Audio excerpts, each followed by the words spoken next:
hermeneutics. I'm just going to read into the record the matter of exegesis because I want to say this very thoroughly in relation to what I want to say next about the writings of Ellen White. When we study the Bible, we do so assuming we can understand its meaning. The question, what does it mean, lies behind all reading the Scripture. Is that right? It's a presupposition that people have when they read the Bible that they can understand what they're reading. Biblical exegesis is the first step in assuming this question. Exegesis, however, arrives at a more basic question, what did it mean? That is, what did it mean to its author and first audience? For we simply cannot be sure that we're on the right track in determining what a passage means to us until we have some correct basis for deciding what it meant originally. Exegesis is one of three distinct ways any Bible passage can be handled in the search for what does it mean. All three ways are valid, but they're quite distinct from one another. The student needs to be aware of the differences as he or she pursues the question, what does the Bible mean? The three ways are exegetical, analogical, and homiletical. Number one, exegesis, the interpretation of the meaning of the text to its author and original intended audience. This is the most technical of the three, the most difficult in procedure. We'll return to it below. Two, analogy. The reapplication of the text at any later point in time by a biblical author or editor, a later inspired writer, a preacher or expositor, to a situation analogous or similar to the original situation of the text.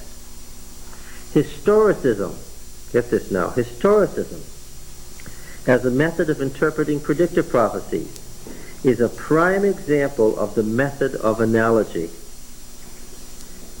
In order to understand, however, whether a valid analogous application is being made, one needs to do an exegesis.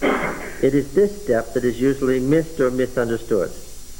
Most laymen assume that the reinterpretation or reapplication of the text to a later period is the original meaning of the text. This then leads to confusion as to whether the text has limitless multiple meanings or what its true meaning is. Hence, exegesis and analogical interpretation must be closely tied together. Let's use Daniel 2. What's the exegetical meaning of the image in Daniel 2? Who can say without hesitation? The image. Well, let's state it. No, well, the image in Daniel 2. Yes, the dream image in Daniel 2. What is its exegetical meaning? The kingdoms of the world. Well, the image he saw was the chaos monster. To say that the image was the chaos monster is the beginning of exegesis. I want the exegetical interpretation. I don't want to start with all the little details. What is the exegetical interpretation? Head of gold is Nebuchadnezzar. Silver is Superior kingdom. Meter. I want the exegesis, folks. I want the exegesis here in this class, and you've been exposed to exegesis, you know what it is. I want the exegetical meaning of Daniel 2. Kingdom is the wrong word, Pete. What is the word Malkuth mean? It does not mean kingdom. It does not mean kingdom. And this is where exegesis helps us. Malkuth does not mean kingdom. Now, let's... King, no kings, king coming from the... Okay, who are they? There are four. The book of Daniel deals with four kings. Four, only four, exactly four, and no more than four. Okay, I'm going to read Daniel 2 again. We read it every week. At some point along the way, the folks who have been coming here are going to look like they've been hearing. Daniel 2. If you have a Bible, read with me. What did Daniel himself say was the meaning? Now, this is to the author and the intended audience. In this case, Daniel the speaker is the author of the words. The intended audience is who? You and me? The evangelistic audience? No. Who was the intended audience? There's one person intended audience. There was only one person intended audience to Daniel 2. Who was the one person? Nebuchadnezzar himself. The question is, what did it mean to Daniel and to Nebuchadnezzar as they spoke together? Is that clear? Ooh, now, let's go back. I don't want you to mouth. If we don't get this right, all sorts of confusion continues. Get this right, all these questions that Desmond Ford wrote are gone. Get this right. This is key. Daniel 2. What did Daniel say the image meant? Verse 31, you, O king, behold, a great image. This image mighty, and of exceeding brightness stood before you, and its appearance was frightening. Not an image of Nebuchadnezzar or any other Babylonian person. Especially not an image of Nebuchadnezzar. Especially not an image of Nebuchadnezzar. How do I know? It was frightening. Seen an image of himself standing with a little stairs on his head. Would have wondered what that was all about. A little short mini skirt. 19th century idea, early 19th century idea of how the Babylonians dressed. Totally wrong. It's a religious tradition. We're not going to change that now. That's a religious tradition. Religious traditions have their function. It wasn't what it was. What did I tell you it was? He said it. It's the great monster of chaos. That's why Nebuchadnezzar was afraid. What was his function in the world, Tom? Was he there to have order or chaos? He wanted chaos? Nebuchadnezzar wanted chaos? He was the very center of order. He was imposing order on this chaotic world that he had inherited from his father. And he was frightened when he saw the great symbol of chaos. Did he know what it meant? When he saw this image, did he know what it meant? No. He didn't know what it meant? God spoke to him in something he didn't understand. Oh, no. He had to have Daniel interpret it because he refused a recognition of what it meant. There was something blocking this message from God to him. God intended that he hear the dream and understand it. He didn't want to hear it. God sent his messenger to make it easier for him to hear, because he couldn't avoid hearing with Daniel there telling him. Okay? Nebuchadnezzar was worried about imposing order on the world. He didn't know if he was up to it. That's what this was about. How does one have a kingdom that stays? That was his question. And God was there to tell him, there is a kingdom that stays. What you're trying to achieve will be achieved. And I want you to know what your role is in how I'm going to achieve it. That's what it's all about here. This message was to Nebuchadnezzar, not to you, not to me, not to Seventh-day Adventists, to Nebuchadnezzar. Just the fact that he was the head of the chaos monster implies that God was saying that he was actually promoting chaos and not order? Yes. What happened to the monster? What happened to it? It was swept away. Yes. You, O king, saw and behold a great image. This image, mighty and of exceeding brightness, stood before you, and its appearance was frightening. The head of the image was of fine gold, its breast that's beaten gold, purified gold, 18-karat gold. Its breast and arms of silver, belly and thighs of bronze, its legs of iron, and feet partly of iron, partly of clay. As you looked, a stone was cut up by no human hand that smote the image on its feet of iron and clay and broke them in pieces. Then the iron, the clay, the bronze, the silver, and the gold all together were broken in pieces and became like chaff of the summer threshing floors, and the wind carried them away so that not a trace of them could be found. But the stone that struck the image became a great mountain and filled the whole earth. Daniel is in a hurry here. This is in the second year of Nebuchadnezzar, which is his first regnal year, 605. He's just become king, and what happened in the Babylonian New Year's festival? The king went up to the top of Edamananki. He went up to the seventh level. He stood on the level of the gods. He was in the council of the gods, stayed there that night, and what did he do? He went to sleep so that what? What was the purpose of the Babylonian religion of the king sleeping in that chapel up there at the top of the Tower of the Heavens? What did he go up there for? How? Through what? Through a dream. He had the dream. He was supposed to come out to announce to the world what the dream was. His problem was what? This is why he was so urgent. Now, how do I know all this? Because Daniel 2 says it? No, but because I'm doing an exegesis. And exegesis requires what? To go into the background. Okay? Now then, what happened here? This was the dream. Now we'll tell the king interpretation. Is Nebuchadnezzar impressed? You saw this, and then this happened. Bang! Very fast, quick, high points like that. Is Nebuchadnezzar impressed? He has to be impressed. Yes. Now then. Now we'll tell you the interpretation. At this point, he's psychologically prepared for the interpretation because Daniel has laid out the dream so quickly and clearly and without any hesitation. You, O king, you singular, you, not you people, not you plural, not you Babylonians, you singular.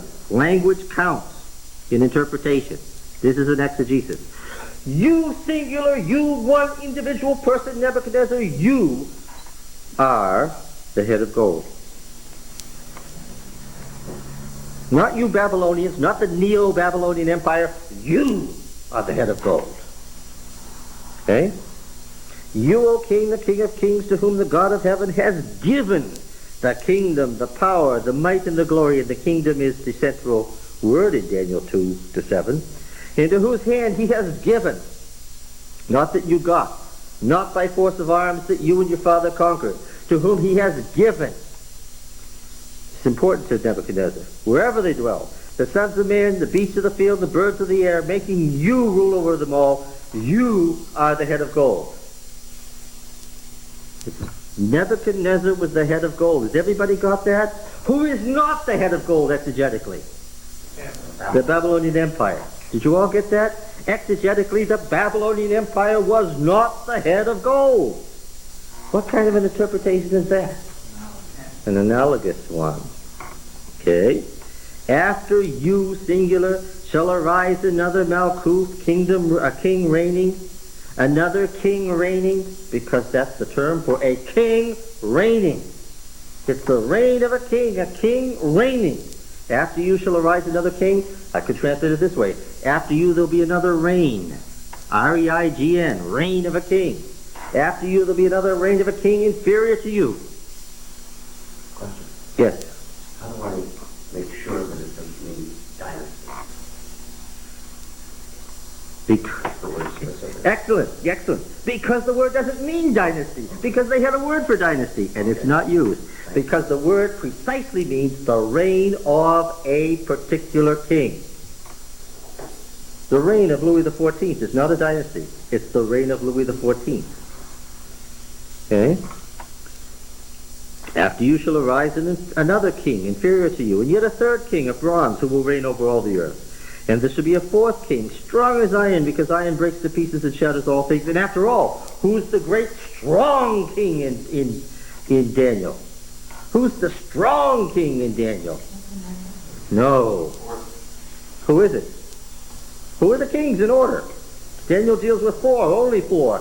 No more than four, but exactly four kings. And who are they? State the first one. Nebuchadnezzar. Who's the second? Belshazzar. The third. Darius the Mede. Get it straight now. Darius the Median king. And number 4, Cyrus the Persian, who reigned over all the earth. Who are the 4 kings of Daniel 2? I'll tell you who they are. They are number 1, Nebuchadnezzar. Number 2, Belshazzar. Number 3, Darius. And number 4, Cyrus. And the rest of the book is an interpretation of Daniel 2. A fulfillment of Daniel 2. Fulfilled exactly as written. It's why Daniel was worried about the time element, why the Messianic king hadn't come yet. If you don't get that, then you're not going to interpret Daniel 11 correctly, are you? How can you interpret Daniel 11 correctly when you don't know why he's asking about time? The 4th king has arisen. Where's that Messiah? Because Daniel isn't about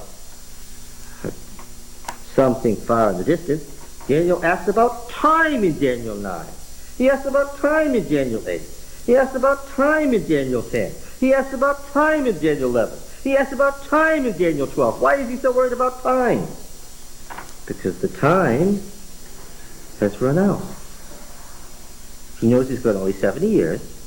Where did he get 70 years from? Jeremiah. He's got 70 years and how many kings? How many emperors? 4. Then he's got after the 4 emperors what? After the 4 emperors comes what? A period when there's no world emperor but what? 10? Not kingdoms. Kings, folks. 10 kings. No world emperor. The world empire is broken up into little client states. Nobody has control. And in the days of those kings, what? Well, the fourth king, strong as iron, because iron breaks in pieces and shatters all things, and like iron which crushes, he shall break and crush all these.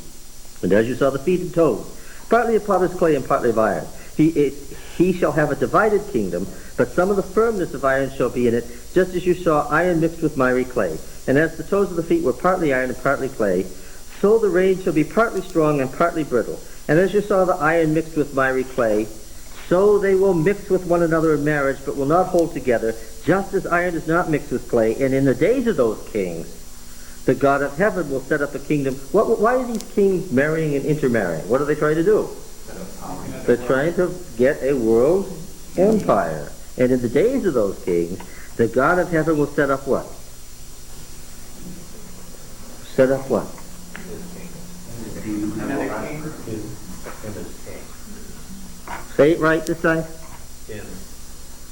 He will be king. He will set up his king. You all said kingdom, not what the text says. You've got a religious tradition so firmly embedded in your mind that I'm shouting at you, you're still not hearing it. It says, verse 24. Listen. It says the Red Sea. Let's get this so straight. It says the Red Sea. Yam Suf does not mean Red Sea. It says golden calf. There's nobody who worshipped the calf in the ancient world, and it doesn't say calf. And it doesn't say Red Sea either. What do you have to know as you read your English translation? We're talking about exegesis in this class today. What do you need to know as you read your English translation? Your English translation is based on religious, what word? Tradition. And they're not going to change it now. And when we do exegesis, we don't care about the translation, because the translation is frequently wrong. Right? We're in the 20th century. We're the recipients of great light. We don't care about religious tradition when we're doing exegesis. We throw religious tradition out to get an exegesis. Then we'll see if the analogy is okay or not. All right? It doesn't say kingdom. If it says kingdom in English, that's an unfortunate translation of the word Malkuth. I'm sorry that it says kingdom, but I've said several times prior to this, Malkuth means what? Well, be more precise. Let her answer. What does it precisely mean? I am suffering the penalty. I'm sorry. You can't say that. What does Malkuth mean? The reign of a king. Okay, now, in the days of those kings, or in their reigns, in the reigns of those kings, the God of heaven will set up a reigning king, what? Who will never be destroyed. This is the point of the vision, because Nebuchadnezzar is wondering how he can produce such a reign. He's at the beginning of his reign. This is the beginning of his first regular year. He's just entered. This is the first day of his reign. And what is he thinking about as a brand new king on his first day? How can that be achieved? And he gets the answer. And in the days of those kings, the God of heaven will set up a king who shall never be destroyed, nor shall his sovereignty be left to another. He shall break in pieces all these kings and bring them to an end, and he shall reign forever. It's a quotation from the Messianic prophecy of Isaiah 11. And I recognize it as a word-for-word quotation from Isaiah 11. It's the Davidic king. It's the Messianic king, of which Daniel is the representative, because he is the Messianic prince in Daniel. Daniel's never depicted as a prophet. He's the Messianic prince. He's the Messiah. And these are the Antichrists. And he and these kings play out the great controversy. Okay? You spoke so well, I didn't get the first three. Daniel is the Messiah. He's the Messianic prince. He is the Christ, and these kings are the Antichrist, and they play out the great controversy in Daniel. All right? Now, this is the exegetical meaning. What do we mean by exegesis? What did it mean to its first author and yes, the first intended audience. Okay? Analogy, then, is the reapplication of the text at any later point by a biblical editor or writer, a later inspired writer, or preacher or expositor to a situation analogous or similar to the original situation of the text.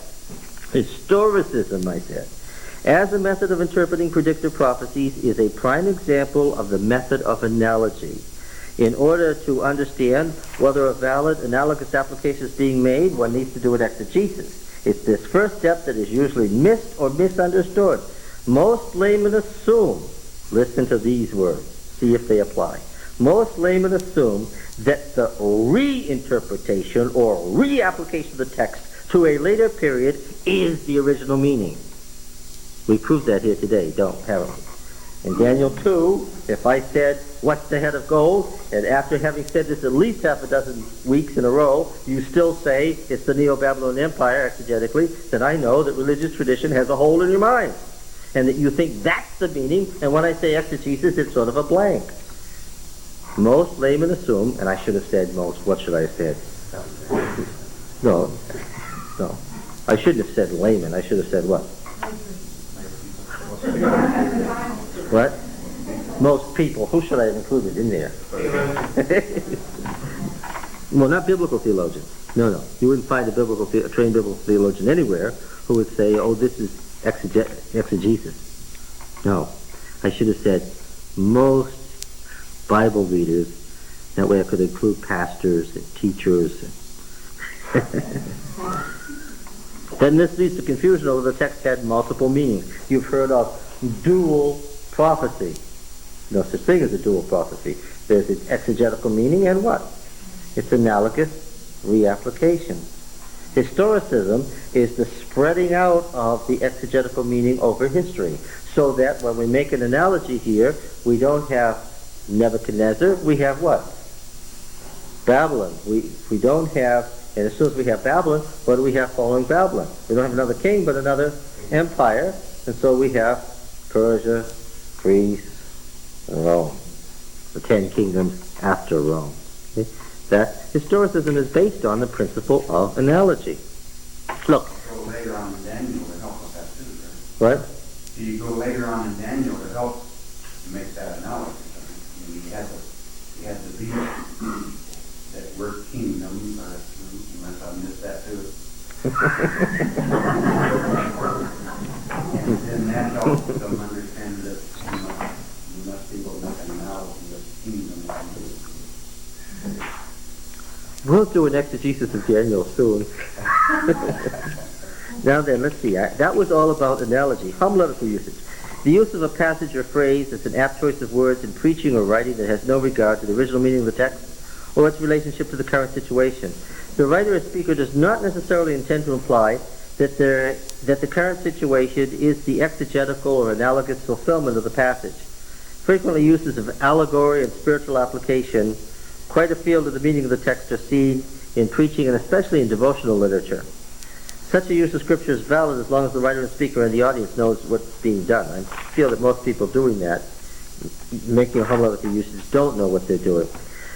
Exegesis, as its root implies, is the process of getting out of the text its original meaning without, and this is the tough part, without reading into it what it doesn't say but we expect it to say because of presuppositions, because of later analogous or homiletical interpretations of a passage, as if they were the original meaning. In order to arrive at exegetical meaning, a process must be followed, questions must be answered. For instance, number one, what are the limits of the passage? Can a beginning and an ending be separated from a larger work? For instance, the throne succession narrative is now integrated into the Deuteronomic history, but it stands as a clearly separable unit. Number two, what is known of the author and intended audience of the passage, if anything? Do not assume authorship. What are some assumptions of authorship that could be made? David wrote the Psalms. Yes, that's one I use as an example. Or what are some others? Moses wrote the Pentateuch. Yes, or what? Well, I don't know that all the chapters of Daniel can be attributed. Good question. I was hoping somebody would say that. In Daniel 1-7, we have stories about Daniel. It begins this way. In the 3rd year of the reign of Jehoiakim, the king of Judah, Nebuchadnezzar, the king of Babylon, came to Jerusalem and besieged it. I can already tell something about authorship. Contemporaneous or after the event. And the Lord gave Jehoiakim, king of Judah, into his hand, with some of the vessels of the house of God. And he brought them to the land of Shinar, to his God, and placed the vessels in the treasury of his God. Then the king commanded to Ashpenaz, the chief eunuch, to bring some of the people of Israel, both of the seed royal and of the nobility, youths without blemish, handsome and skillful in all wisdom, endowed with knowledge, understanding, learning, and competent to serve in a king's palace, and to teach them the letters and language or learning of the Chaldeans. The king assigned a daily portion of rich food which the king himself ate, and of the wine which he himself drank. They were to be educated for 3 years, at the end of which time they were to stand before the king. Among these were Daniel, Hananiah, Mishael, and Azariah of the tribe of Judah. And the chief of the eunuchs gave them names. Daniel he called Belteshazzar, Hananiah he called Shadrach, Mishael he called Meshach, and Azariah he called Abednego. First person or third person here? Person writing about himself or about someone else? Okay. Well, I can tell, because as I read the story, it tells me, verse 17, as for these 4 youths, God gave them learning and skill in all letters and wisdom, and Daniel had understanding in all visions and dreams. At the end of the time when the king commanded that they should be brought in to the chief of the eunuchs, Nebuchadnezzar, the king spoke with them, and among them was none found like Daniel, Hananiah, Mishael, and Azariah. Therefore they stood before the king. And in every matter of wisdom and understanding concerning which the king inquired of them, he found them 10 times better than all the magicians and enchanters that were in all his kingdom. And Daniel continued until the 1st year of King Cyrus, which was how many years later? Take a guess. Take a guess. 70. Exactly 70. Now, it's sort of understood that you don't write about yourself after your own death. We know how long Daniel lasted in this position in the 1st chapter here. How long does the writer say he lasted? 70 more years until the 1st year of Cyrus, which is the last, in the 2nd half of the book, the last recorded date. Daniel is told to die. The last thing God tells him, you're going to die, but seal up the book now because it's time for you to die. You'll stand in your place in the latter days. Okay? This is the death of Daniel. And when somebody's death is noted in the 1st chapter, 3rd person, then I can assume, what about authorship? He's not the author. Yes, and as I read Daniel 2, 3, 4, 5, 6, and 7, I know that Daniel is not the author. The Aramaic Daniel was written after the Hebrew Daniel. Indeed, I know why the Aramaic Daniel was written. Because if I don't have Daniel 1 to 7, the visions in 8 through 12 are difficult to understand. I will say it another way. Daniel 8 through 12 cannot be understood without the narrative in Daniel 1 through 7. It is essential, therefore, that somebody have written up 1 to 7. It's the key. So what am I telling you?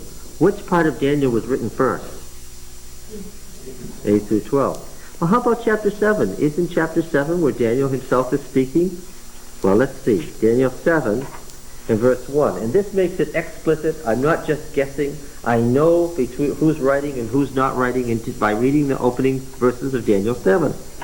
In the 1st year of Belshazzar, the king of Babylon, Daniel had a dream and visions of his head as he lay in bed. First or third person? Third person.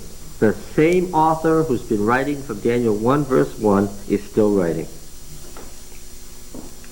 In the 1st year of Belshazzar, king of Babylon, Daniel had a dream and visions of his head as he lay in bed. Then he wrote down the dream and told the summary of the matter. First or third person? Third person. Daniel said, first or third person? Third.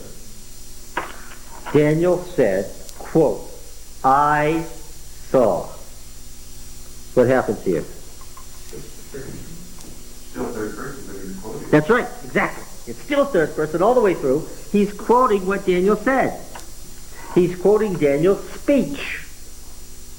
You got it? So that Daniel 7 purports to be what?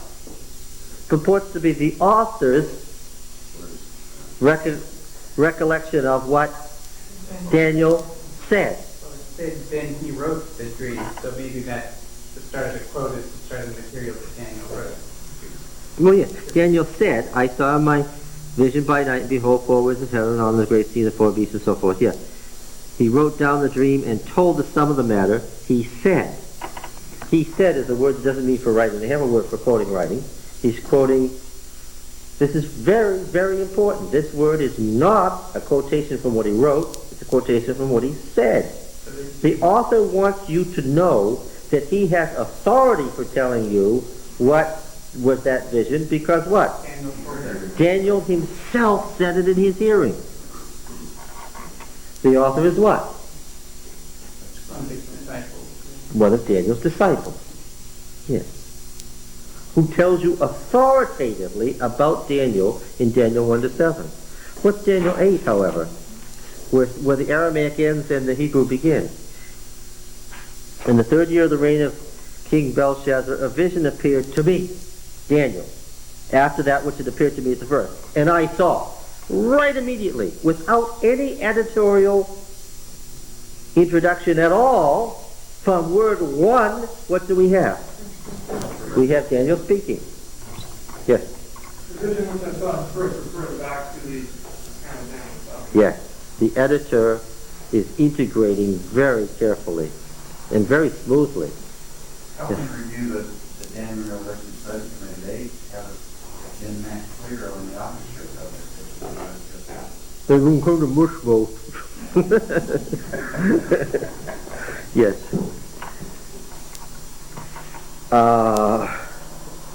For two reasons. One, religious tradition, and one concern about saying something new might scare folks. Doesn't scare at all.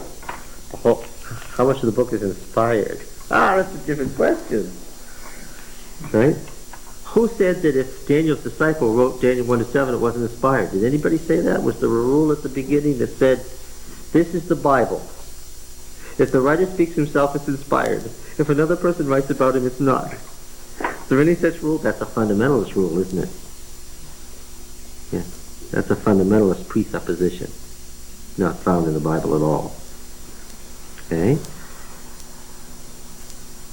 So, and what's it about? Well, it's really about the ram and the he-goat, and the great horn is the first king, and the four horns are the four kings. While you're on this topic, and I realize you haven't been to very big, so I'm not being impulsive, but write it down. I'd like to hear discussed if you haven't already, and I will look at it and discuss it already. How did they glean what went in Scripture and decide to leave out Maccabees or whatever else? How did the canon get created? How do we know that the canon? Why did they include the Shepherd of Hermas and throw out the Book of Revelation? And why did the church 200 years later recant and accept the Book of Revelation and throw out the Shepherd of Hermas? That's a good question. What were the rules they followed? It's a very good question. We'll come to that. That's a very good question. Where was I? Number 1. Yeah, number 2. What is known of the author and the intended audience of the passage, if anything? Well, on Daniel now, we've said what about authorship? Well, no. We said there were 2 authors. Can we narrow it to 2, or it could have been the first 7 chapters could have been 1 or 2 people? I would say, instead of saying Daniel's disciple, caution would dictate saying what? Daniel's disciples. Or his staff. Yes. Because, in fact, that's how it was usually done. Keep your finger of Daniel, go back to Isaiah.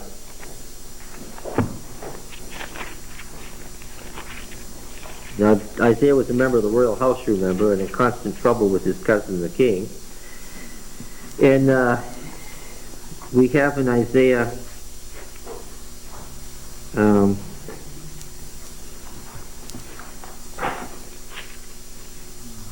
8.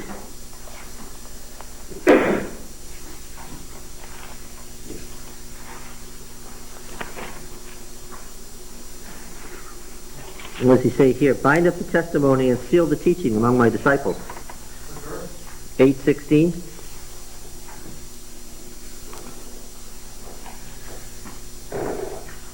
Bind up the testimony and seal my teaching among my disciples.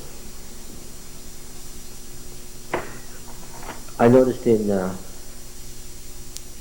counsels to parents, teachers, and students, the end of a chapter, a section called Fragments. All different quotes that Ellen White about education that didn't form any smooth thing, but they wanted to include it, so they put it all together and called it Fragments. Biblical theologians call sections, some chapters of Isaiah, for instance, they call it fragments.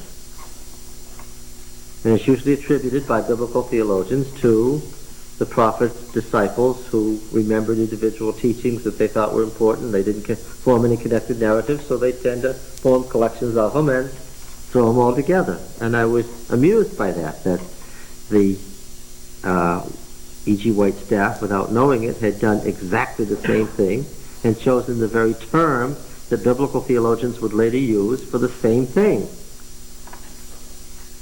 Yeah. Bind up the testimony and seal the teaching among my disciples. Does this make you think of the end of Daniel 12? I will wait for Yahweh, who is hiding his face from the house of Jacob. Oh, that's the indication of binding it up, because God isn't revealing it to the people because they are rejecting in some way. And I will hope in him.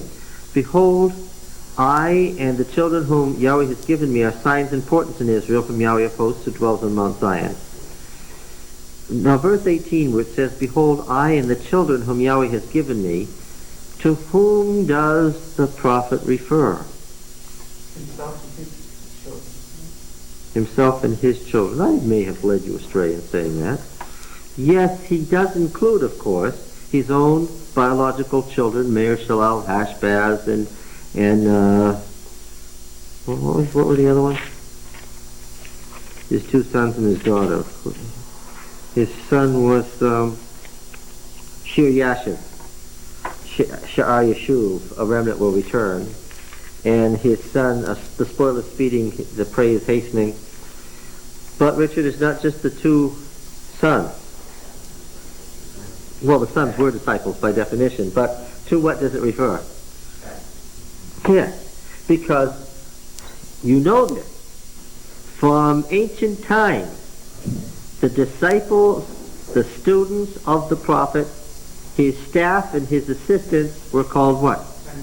The sons of the prophet. And a genealogy was created by which the staff, the assistants, the students became in the line of the prophet. Okay? And they had a prophetic ministry. The prophet here is referring to his disciples. Initially it was a prophetic band, but now we're talking about a much more organized thing by the time classical prophecy had arisen. A school. His school. Yes, that's perfectly correct to say. His school. Where a great teacher founds a school. In the 5th century, in Daniel's time, an academy around a great individual was the standard way of operating. Would it be logical for the Jewish prime minister of 3 empires to have a staff and an academy? Well, it would be unthinkable to assume that Daniel lived his life in a kind of administrative and religious vacuum. Daniel 9 is a corporate prayer, right out of the Deuteronomic tradition. Biblical scholars will tell you this is from the Deuteronomic tradition. He speaks as the Deuteronomists conceived the king. It's often commented that Daniel 9 is out of its context. Well, it's not at all. Daniel consistently speaks and writes and acts as if he is the Davidic king in Daniel. Without knowing that, you kind of miss the point of the book. It sort of slides by. He's the Davidic king.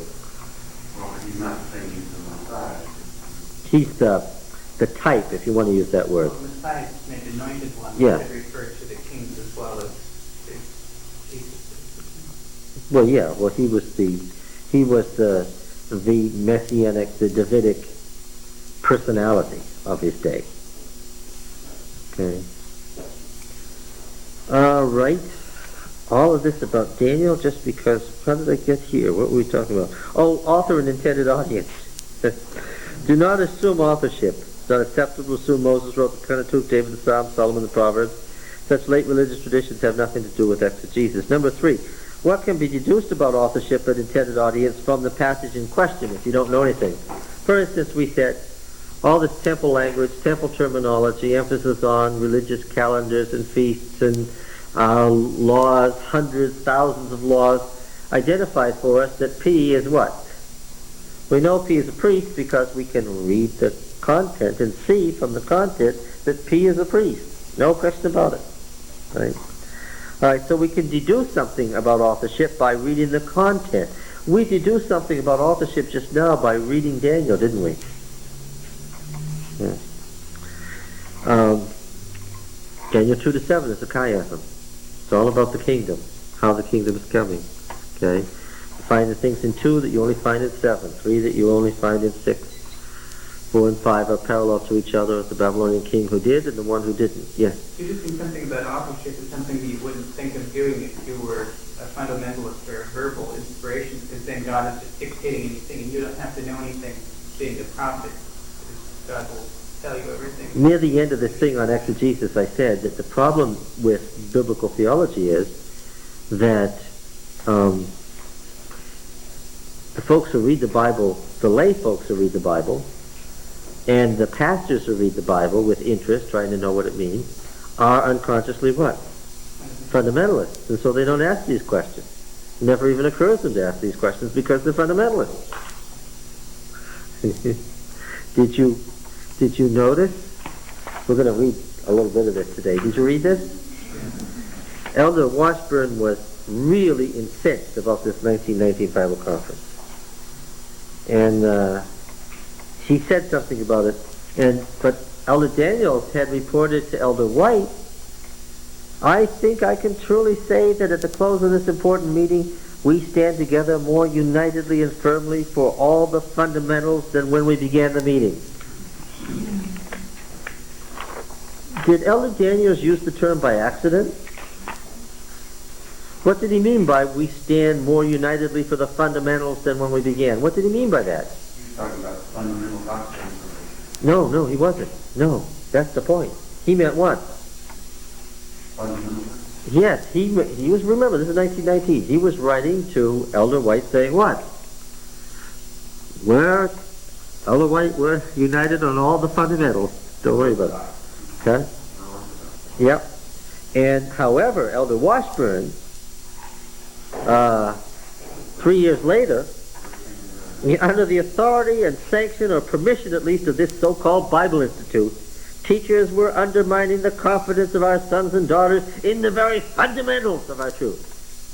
Again, he's talking about the fundamentals. The fundamentals are what the fundamentalist assumes to be true, right? God. That is not pillars of the fundamental beliefs. Not the fundamental beliefs of Adventism. He was talking about the fundamentals. What that word meant. Now we're doing an exegesis of Washburn and... When did the fundamentals begin to be published?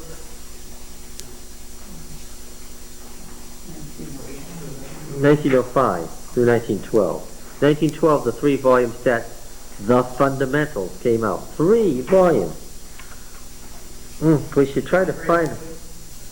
I don't think we have a copy, a set of the fundamentals. It would help us greatly if we did. We could probably find some in one of those used book search things because it was a very popular series. Not something short like our 27 No. There was an article on each thing that God spoke every word. How do you know it? That there's no errors in, no historical errors. How do you know it? There's no theological errors. How do you know it? Big long article. Finally published in the 3-volume, The Fundamentals, 1912. Very popular, very, very popular 3-volume set. Which, after that, The Fundamentals was a code word for what was contained in the 3-volume series, The Fundamentals. Who's the author of that? It was anonymous deliberately. It's funded by 2 Canadian industrialists, and done by a committee of Protestant scholars reacting to liberal theology. Modernist. After the turn of the century, modernist is the key term, right? Actually, not having known London at that time, what kind of disaster has our church reaped for going along with Well, you see, when you set it up as either you're a fundamentalist or modernist, and if you're a modernist, it's you believe that the Bible was the product of evolutionary development. You don't believe there is a personal God. You believe that the Old Testament religion grew from a nature religion into a moral religion through normal evolutionary scale, through a normal evolutionary upward spiral. If those are your choices, what choice would you make? All Adventists would be fundamentalists automatically. it. How about none of you? I didn't occur to them that there was none of the above. Very often in a religious controversy, this guy says A, this guy says B, they're opposed. Is it faith or works? Faith, works, da-da-da. Well, you might say what? It's not faith or works. They're both wrong. Okay. When you set up a strong religious controversy where one side is opposed to the other and you separate the opposites, you don't say, they're trying to separate the opposites, both are wrong. That isn't what happened. The Protestant churches in America reacted so strongly to the overwhelming tide of liberal theology in the 1890s and first decade of the 1900s. They reacted so strongly that, of course, the pendulum swung way over into fundamentalism. And as I say that, we still haven't, at the church, gotten on board with 2%. No. This is the first, this is last week, but it's the first time I've heard king instead of kingdom. First time you've heard an exegesis? Yeah, first time it's been going on. Okay, well, how often is... It was so successful, and Daniel's revelation was a brainwashing technique for me as a college student. I haven't heard the appropriate. Wasn't even necessary to explain the book of Daniel exegetically until somebody said, now wait a minute, if you say that that's Greece, then 10 kings, well, after Cyrus, says the first horn was Cyrus, after him there were 10 Greek kings, and I come to Antiochus, so it must be Antiochus in Daniel 11. How do you know it isn't, said Desmond Ford, on your principle? There's no clear way to say, right? How do you know that historicism doesn't bring you down? You got the great Greek king, he's the horn there in Daniel 8, the great horn that was broken off, and then 4 horns came up, and then there were 10 horns. Well, you count from the division of Alexander's empire to 4 parts. You count down through the Seleucid kings to the 10th one, you come to Antiochus Epiphanes. You say, well, that's what the book of Daniel, we've always said, that's what the book of Daniel was about. It's about Antiochus Epiphanes. It's persecuting Greek kings, persecuting the Jews from 187 to 184. How do you know it isn't? And the answer that was given basically was, we don't. Some said, well, maybe it was both Antiochus and the papacy. Right? 10 years ago this was a mess. Well, exegetically there's no question what it is. What the king of the north was. Who's the king of the north in Daniel 11? Does anybody here know for sure?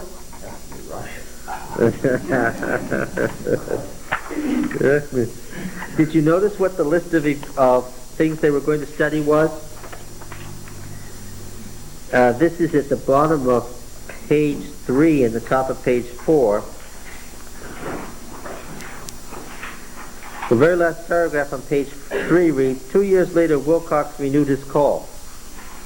This time he listed the points of difference among editors, Bible teachers, and ministers, and hoped such questions as A, prophetic dates relating to the beginning and ending of the 1260 years, B, the meaning of the term spirit of prophecy, boy do I want to get into that one, C, the daily of Daniel 8, D, the king of the north of Daniel 11.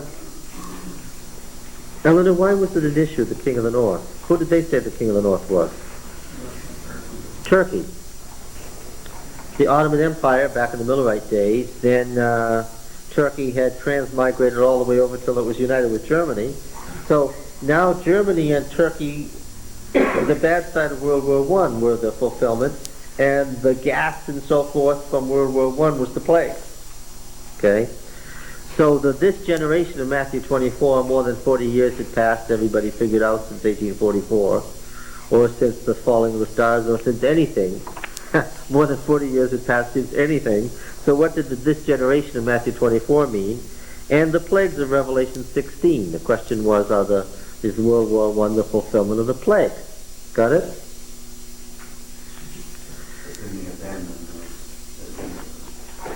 Well, they had to. The matter was discussed during the fall council, and delegates looked toward a meeting at the first opportunity. A year later, A.O. Tate made a similar recommendation. In 1917, W.C. White became wearied by the over-concentration on war themes depicted in denominational periodicals.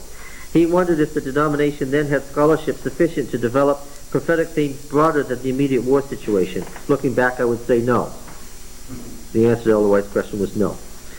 As he looked toward the Bible teachers, he believed, with a few exceptions, that they could be classed within two categories: orthodox but unprogressive and boring. This is not something you would expect Elder White to say.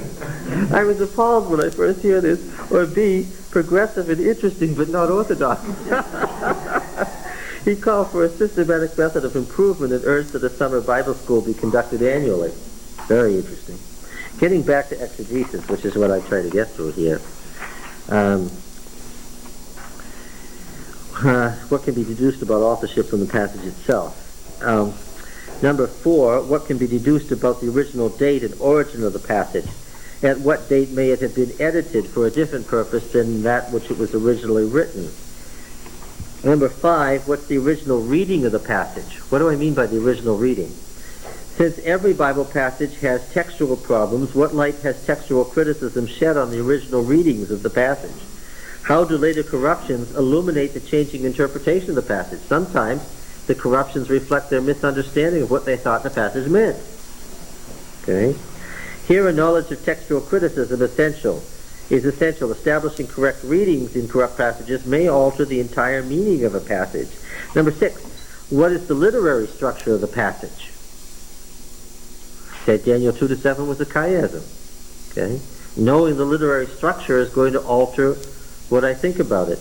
What type of form of literature is present, and what does this imply about its meaning? Here at least a minimal acquaintance with form criticism is necessary. Number 7, form criticism. Number 7, what light does context shed on meaning? For instance, how is an understanding of the suffering servant psalm in Isaiah 53 altered by studying the entire servant cycle of Isaiah 40 to 55?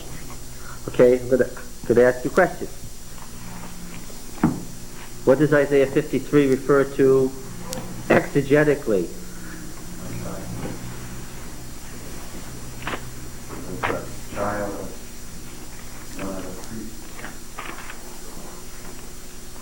He was oppressed, he was afflicted, he opened not his mouth, like a lamb led to the slaughter. A sheep before his shears is dumb, so he opened not his mouth. By oppression and judgment he was taken away. Yea, it was the will of the Lord to bruise him. He's put him to grief when he himself makes himself an offering for sin. He shall see his offspring, he shall prolong his days. The will of the Lord shall prosper in his hand.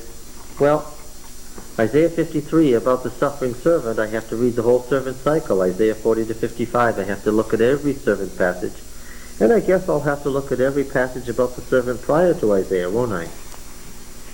Will that alter what I think Isaiah 53 is about exegetically? Yes, it surely will. All right. Number 8, what development of technical terms are found in the passage? Here, knowledge of the original languages is essential. That is, Hebrew, Aramaic, Greek, and their cognate languages. What are the cognates? Ugaritic is one. Akkadian, which is Babylonian. Arabic. Of course, cognate to Street Greek to Koine Greek would be Classical Greek and so forth. Talmudic, Aramaic, and so forth. Obviously, you can't do exegesis without the biblical languages. Not possible. Right?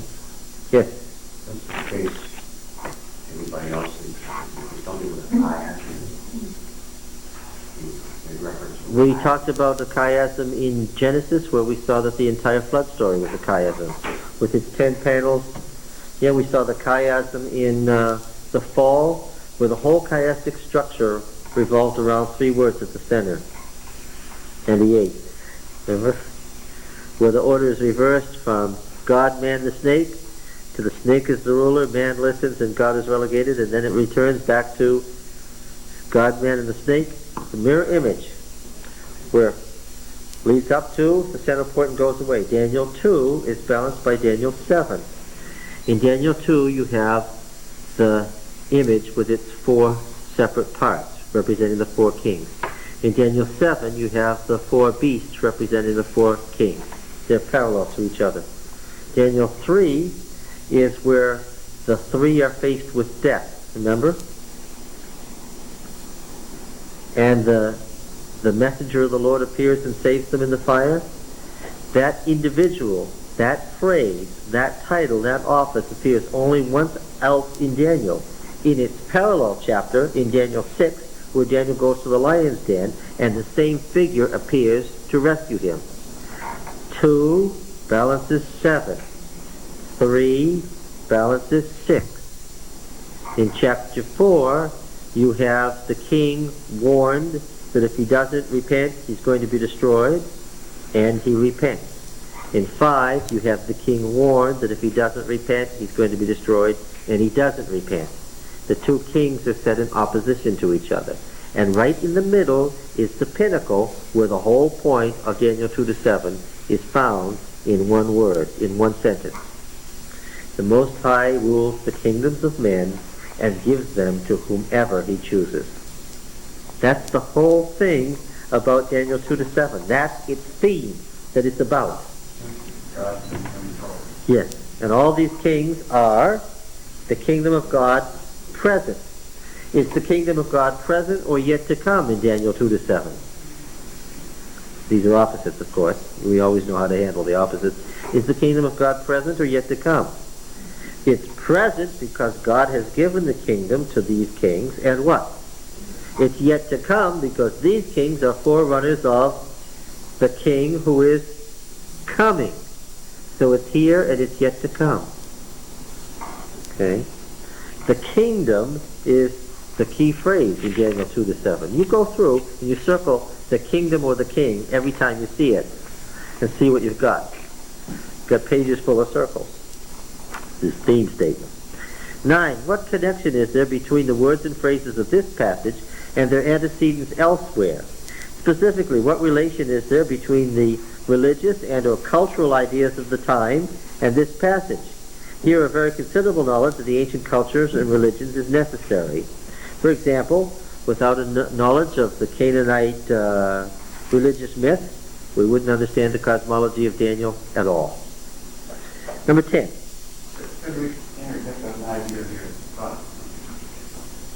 The 9 steps that you described so far, it would take 9 lifetimes to become a specialist. I mean, there aren't very many people who are fortunate enough to have a class like this. So how do you get to the real expertise? Yes, I've got a paragraph about that down further. Will you ask the question again when I finish reading if you didn't hear the answer? 10. What historical and cultural background is necessary to an interpretation of the passage?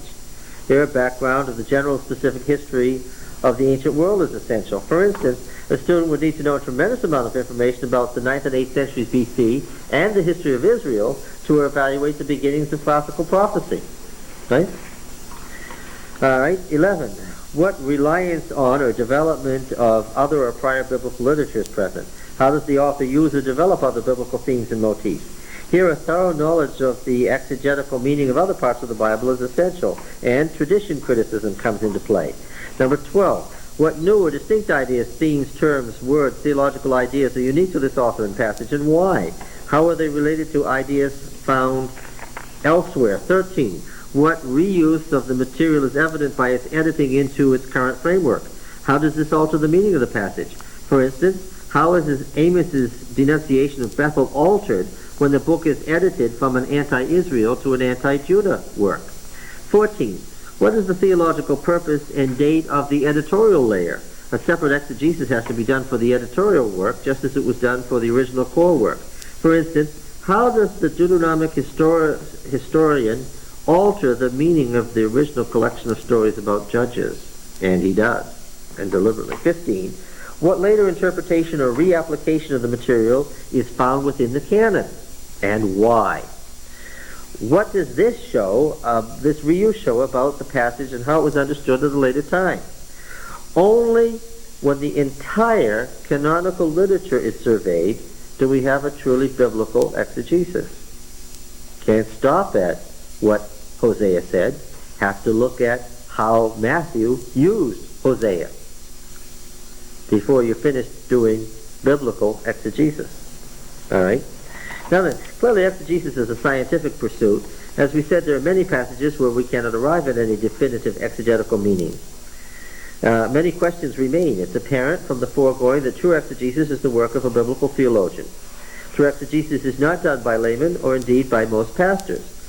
The unfortunate issue is that many laymen and pastors feel free to interpret biblical passages without reliance on the published works of biblical theology. Well, published works of biblical theology have been around for about 50 years. So we could say that we have a beginning point of some books that we could use to start out.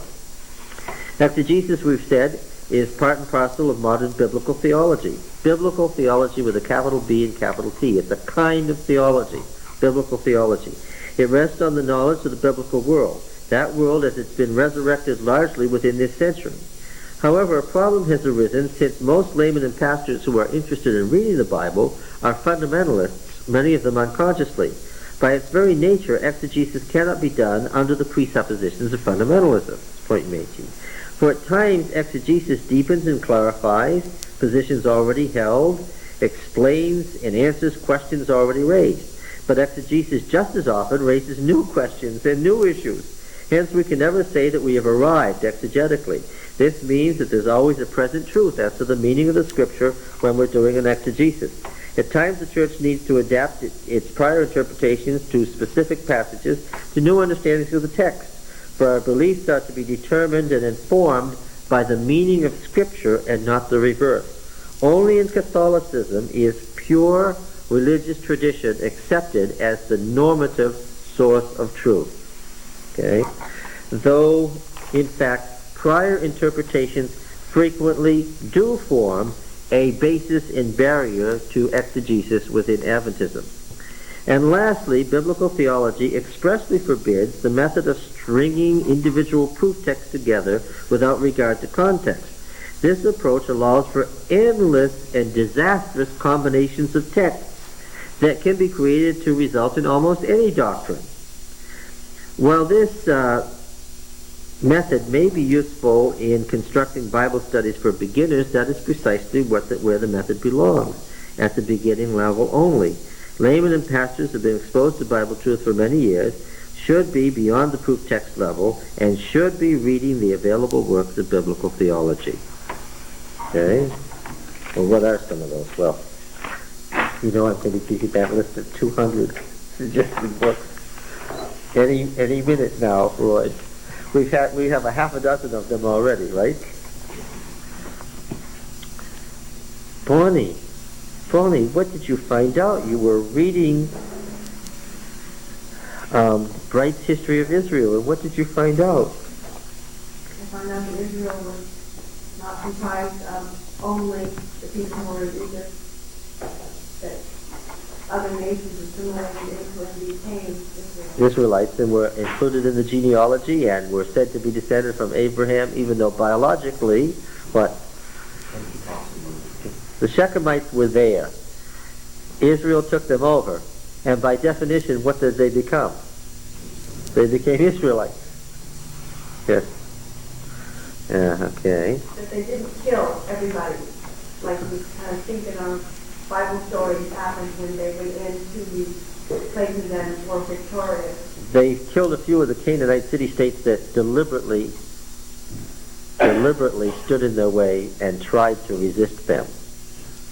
Especially those who thought they could rely on the Egyptian empire, of which they were a part, to protect them.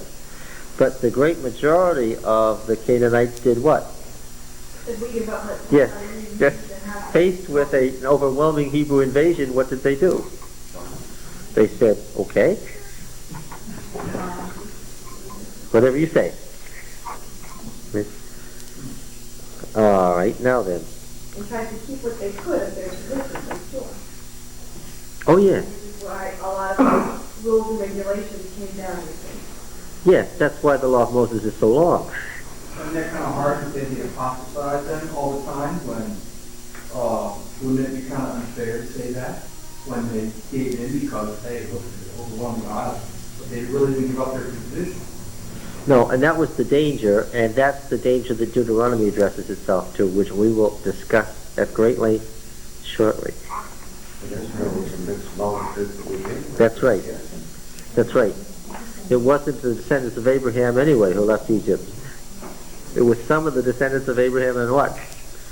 And a lot of people. Now, getting back to, why did I read this thing about exegesis prior to the 1919 Bible Conference paper? Because these people were searching around for what? They were searching around for some consistent means of interpreting the text.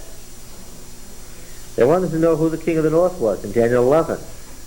They wanted to know what generation was this generation in Matthew 24.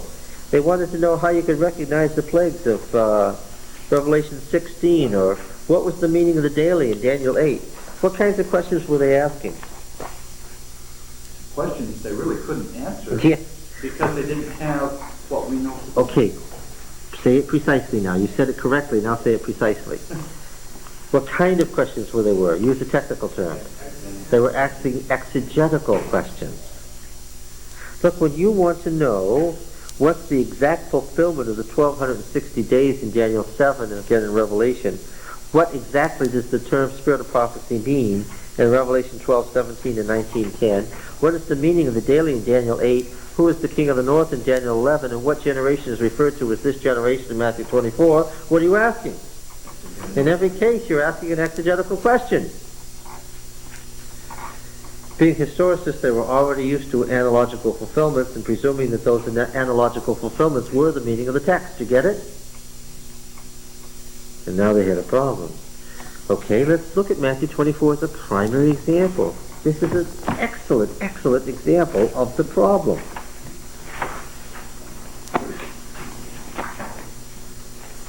Everybody knows. Okay, I'm going to begin this way.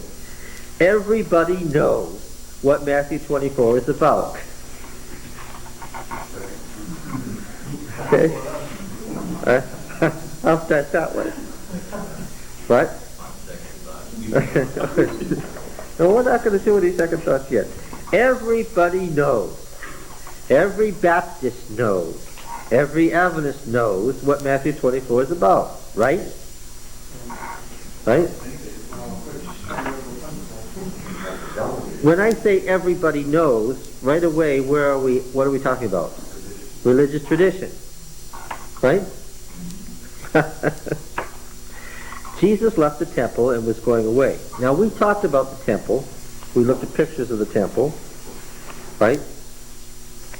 And what do we know about the temple? Jesus had just said that the temple was going to be destroyed.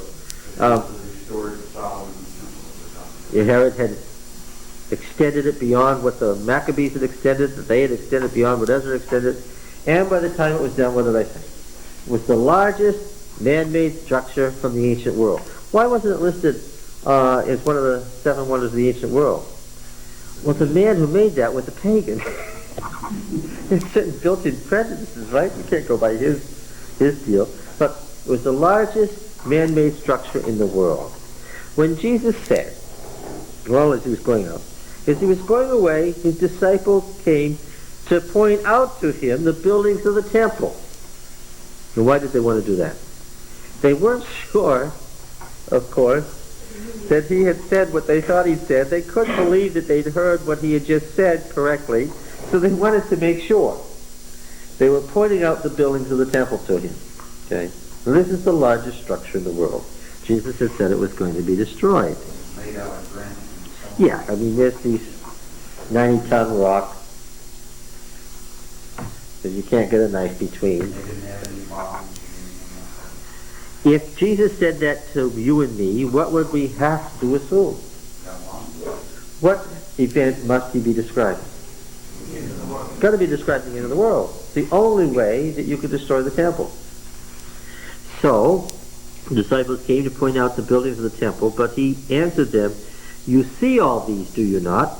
Truly I say to you, there will not be left here one stone on another that won't be thrown down." Now that's even more dramatic. In case they had any question, he answered them in the most emphatic way possible. Not one stone on another that won't be thrown down. Okay? So, that silenced them, right? And horrified them. And then, as he sat on the Mount of Olives, now what they obviously did was they went out to the temple complex, they went down into the Kedron Valley, they crossed through the Garden of Gethsemane, they went up the other side, they were up on the mountain. What were the disciples doing all this time? What were they thinking about? The destruction of the temple, right? And so they said to, as he sat on the Mount of Olives, the disciples came to him privately, saying, "Why privately? This idea was so shocking to their Jewish mind, so disturbing, that what? They did not want Jesus even talking about it in public. Once he said that, they just wanted him to stop talking and say nothing more. They wanted him to be quiet so they could get him alone. This is very, very disturbing. And so they said, "Tell us, when will this be? And what will be the sign of your coming in the close of the age?" Now there's the key to doing an exegesis. Jesus is answering a question. Who was his intended audience?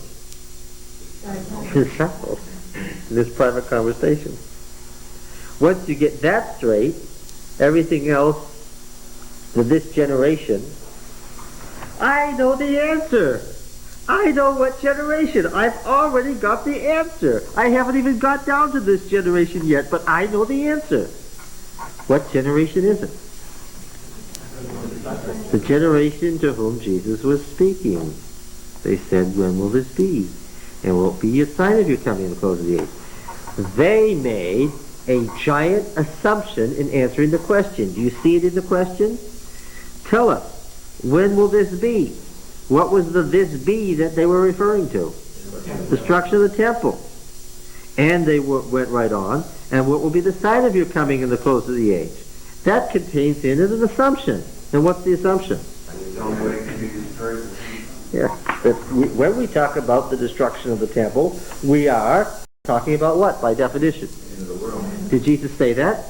No. They said that. And now they asked about the destruction of Jerusalem and how they could know when it was coming, the destruction of the temple. And how did Jesus answer them? He gave them the answer to the question. He omitted one rather important point, however. He failed to state something, and it was a rather large omission on his part. What did he fail to state? Yes, he forgot to say one thing. The destruction of Jerusalem is not the end of the world. That the two are separated by yes, thousands of years. Why did he make such a blatant omission? Outrageous. The omission is almost deliberately deceptive.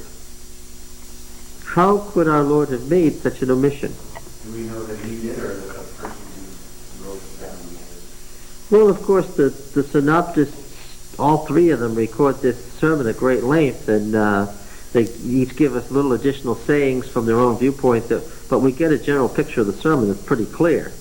And none of them depart from this to ever discuss the difference between the destruction of Jerusalem and the end of the world. What could have been? I have heard is that they would have been able to handle it a long time ago. Well, that's the answer Mrs. White gives in Desire of Ages. Yeah. There's another possible answer. What's the other possible answer? Yes? The other possible answer, I think, is that if you knew how long it was, why would you bother to say? Well, yes. All that urgency that we have to have healthy course before we The spread of Christianity throughout the world in the first century would not have occurred if they didn't think it was about to come in their generation. Yes. How about the other answer? Yes. It could have been the end of the world. Yes, yes. There you go. The first two are related to each other. They wouldn't have been able to handle it had they known it was a long time, and it was the short time that impelled the gospel through all the world. But what's the other answer? All prophecy is what? Conditional. And what? It could have been the end of the world, but it wasn't. It could have been the end of the world. Why wasn't it? Well, that's what the book of Revelation is about. Or could it have been the end of the world? What? Daniel's prophecy, time prophecy. How many prophecies are conditional? All. But God wouldn't have said that something's going to happen in 1844 if it wasn't on Now you're at sea. Are you sure that God said something was going to happen in 1844, exegetically? I know you're quoting Daniel 8:14, but are you sure exegetically that says something's going to happen in 1844? Well, you have to do some assumptions. Well, we've got to do some exegesis on what 2,300 evenings, mornings are, and where you end up when you start with that. What does that time period mean exegetically in temple language in 5th century, 6th century BC? We have to bring in the day for the year principle. That's 2 years. Well, we don't have a day for a year. What do we have? A day for what? A day symbolizing what in the ancient world? I won't even say symbolizing. Day is parallel to what? Time sequences, folks. Cycles. Well, what cycle? Day is parallel to what? Week, month, year, or 7 months, or 7 years. We have to decide now. When the evening morning sacrifice is talked about, is it the evening morning sacrifice of the day? Is it the evening morning sacrifice of the Sabbath? The evening morning sacrifice of the new moon? The evening morning sacrifice of the new year? Or the evening morning sacrifice of the sabbatical year? Is it 2,300 24-hour days, 2,300 weeks, 2,300 lunar months, 2,300 calendar years, or 2,300 sets of 7 years? Exegetically, that's what the text means.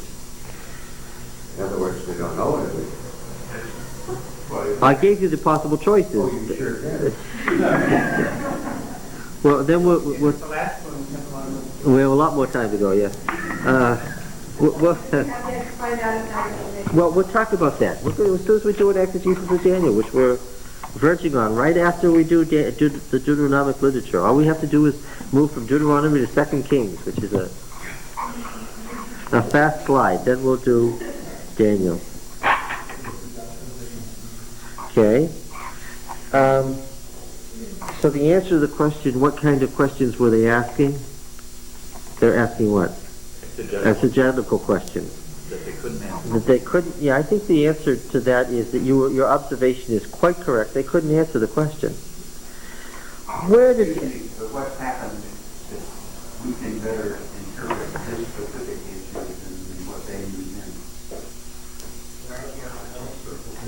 meant. Yeah, a good question. Why can we do? What has happened is that the tools were present to do an exegesis of Matthew 24. It wasn't that tough. They should have been able to do it. No new archaeology has occurred around the Temple Mount that has made it that much clearer. They should have been able to do it. And I'll tell you why they couldn't. Not because they needed new evidence, but because they needed the whole ancient world to come alive so that we could do exegesis, so that somebody could think, we need to do exegesis. So that the method was clear, so that you would then go back and apply the method to passages like Matthew 24, where you could have figured it out in 1919 if you had had to learn the methodology. Exactly. That's an excellent observation. It was the reappearance of the ancient world that made exegesis as a method clear to people. Biblical theologians know what exegesis is. When you go to the American Academy of Religions, the Society of Biblical Literature convention, and you ask, what is exegesis? Thousands of people would say, are you asking about what the limits of exegesis are, or what precise limits? But nobody would say, what do you mean by what is exegesis? Because it is an understood methodology of approaching the Scripture. It's the method of biblical theology. Okay? So, yes, first of all, the ancient world reappeared and made biblical theology exist, And then you could go back with your exegetical tools and look at a passage like Matthew 24 and see what it means exegetically. And you could say, well, of course they could have figured that out in 1919, but they didn't know the method. Are all those biblical theologians studying exegetically and arriving at the same conclusion? Yes, that's what's very interesting. There's a great argument in theology between European theology and American theology, because European theology is still stuck on the systematic theology method and abstract theological ideas, and because they never really gave up their old evolutionary theory. And American theology has emphasized biblical theology, and there's a great raging debate as to which is the valid way to do it. Systematic theology is the old where you begin with philosophy and you state the nature of God, the nature of man, the nature of salvation, and so forth. Right? You give texts that prove your point on each thing, systematizing. Exegesis has nothing to do with that. So there's great schools of thought with hot debate. So will they all, could there continue to be a joining of a Methodist and a Lutheran and a Seventh-day Adventist saying, yes, this is... The exegetical meaning of this passage? Sure. In many passages that's the case, where there is an accepted, remember we're still at the beginning point of exegesis, but there's some passages where there's the accepted exegetical meaning. If you want to know what Psalm 29 is about, I don't think there's any biblical theologian who would fight with you what it's about. So then where you go with doctrine from there, if you're a biblical theologian, is up to your... Presupposition. Yep. No biblical theologian would fight with you that Psalm 29 is about the enthronement of Baal, and they took out the name Baal and inserted the name Yahweh. But we know exactly the passage in the Baal myth where the psalm came from. So its origin, its original use in the cult, why it was borrowed from the Canaanite religion for use in Jerusalem, that's pretty well accepted by everybody. Just a fact. Okay? Now then, let's see, where are we here? Let's go back to page 4, where Elder White had been observing his two classes of Bible teachers.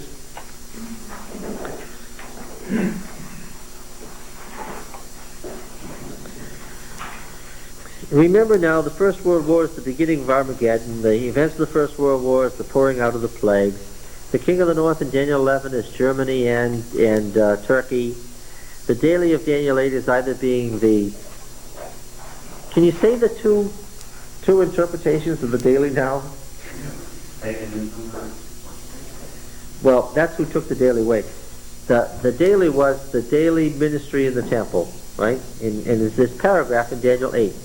And it was either taken away by the pagan Roman Empire, taking away the temple in Jerusalem by crucifying Christ and then destroying the temple in Jerusalem in AD 70, or the other view said, no, it's the papacy taking away the true sanctuary in heaven and substituting a false sanctuary system on earth in the Roman Church that is brought to view here. Okay? So it was the Roman Empire or the papacy, it was either the temple in Jerusalem or the temple in heaven. There's something of a difference there, isn't there? Okay. Exegetically, which is it? Neither. Yes. Neither one of those. But the analogy is Yes. Here's a good example of, you got two claims to which is the analogy to the true one. By doing an exegesis, you can tell that the new view was correct and the old view was way off. By doing an exegesis of Daniel 8, which we said we're going to do very soon. Now, Elder White wanted this Bible school annually. Daniels responded favorably, I'm on page 4 in the middle, to the proposal by recalling his own attempts in 1913 to conduct a Bible Teachers Institute. He believed that such meetings with Bible teachers and editors should result in blending and unity. The General Conference Committee on April 5, 1918 adopted a resolution calling for a Bible and History Teachers Council, 6 weeks duration, beginning July 1, 1918. Bible and History teachers from the colleges, junior colleges, leading editors, other such leading men, invited 10. Committee of 7 selected 40 delegates and assigned approximately 67 Bible and history topics. Some of the suggested topics and proposed speakers were the use of the spirit of prophecy in Bible and history teaching, Arthur Daniels or W.A. Spicer. The Daily, the Book of Daniel, Wilcox. Inspiration. What is it in the Bible and the testimonies, Elder Daniels? What shall be our attitude on the flesh? Question, Elder Wilcox. That's an interesting one. The war situation caused cancellation of the proposed conference. The General Conference Committee recommended one similar in scope in 1919. Interestingly, however, the topics approved did not include either the spirit of prophecy or the daily. Covering letters sent to the delegates did not, however, that not intended that the 11 listed topics be the only subjects considered. Others as seems best. As a member of the General Conference Committee, W.C. White automatically qualified as a delegate to the conference. Daniels extended to him, however, a special invitation to attend. Although White could think of nothing he would enjoy as much as attending the conference, his urgent work on manuscript preparation prevented his attendance. I don't know what Elder White was thinking in not go. We just studied in Daniel 2 that God's in control. How did this happen? Well, I think maybe he deliberately decided he shouldn't go. Since it was a matter of the question of inspiration, and he was being attacked as altering his mother's writings. Did he ever alter his mother's writings? Every day. He was the chairman of the White Estate, whose business it was to edit and bring out new manuscripts, and what was he doing? He was even then editing what became Prophets and Kings. So yeah, but see, from a fundamentalist viewpoint, his role in his mother's writings was one of the issues. You understand? It was known that he was altering, some people said, manipulating, some people said. Well, with the Prescott, who said the only question he could answer about the whole thing was the woman came up to him and said, you know, where did any prophet in the Bible have sons? That was Elder Haskell, wasn't it, who said that? Yeah, and you could tell Elder Haskell was a thorough fundamentalist, wasn't he? He was very annoyed with Elder White. Now, the area of perhaps greatest interest during the discussion of Bible and history teachers was the nature of inspiration of the spirit of prophecy. Well, by spirit of prophecy, they meant the writings of Ellen White. It's a non sequitur to ask about the nature of inspiration of the spirit of prophecy, because that's a Bible term. What does spirit of prophecy mean in the Bible? Well, it's a genitive, so it could be a genitive of source or of idea of meaning. It could be the spirit that causes prophecy, or the spirit from which prophecy derives, or the spirit of prophet, or the spirit that gives prophecies, or the spirit found in prophecies, in other words, genitive of content, or the spirit that is the locale from which prophecies originate. In other words, to what does the word spirit here refer, exegetically? The Holy Spirit. Huh? The Holy Spirit. Yes. As the origin of prophecy in general and prophets in particular. First person God. Yes, of the Godhead. The Spirit should be capitalized. The spirit of prophecy is not the writings of Ellen White. They're the result. Yes, you could say that Ellen White was possessed of the spirit of, or by the spirit of prophecy, and therefore what? Did some writing that are the results there. And teaching and public speaking and testifying to people and so forth, all of which were the result of being possessed by the spirit of prophecy. And now, prophet. This is a Greek word, okay, to go into. Actually, I think that prophet is a misnomer in Greek from what the Hebrew word navi means. Navi. It's a passive participle. Navi. Navi. The seal form, passive participle. Reddened. Slain. Possessed. Passive participle, the absolute form. It's from the verb bo, to come, to go, to enter. The verb bo, to come, to go, to enter. B-W-Aleph. To come, to go, to enter. So, if the verb is to come or go or enter, what does this form of the verb mean? Entered. That's what it means. Entered. One entered. So prophet literally is one entered. By what? By the Spirit. Okay.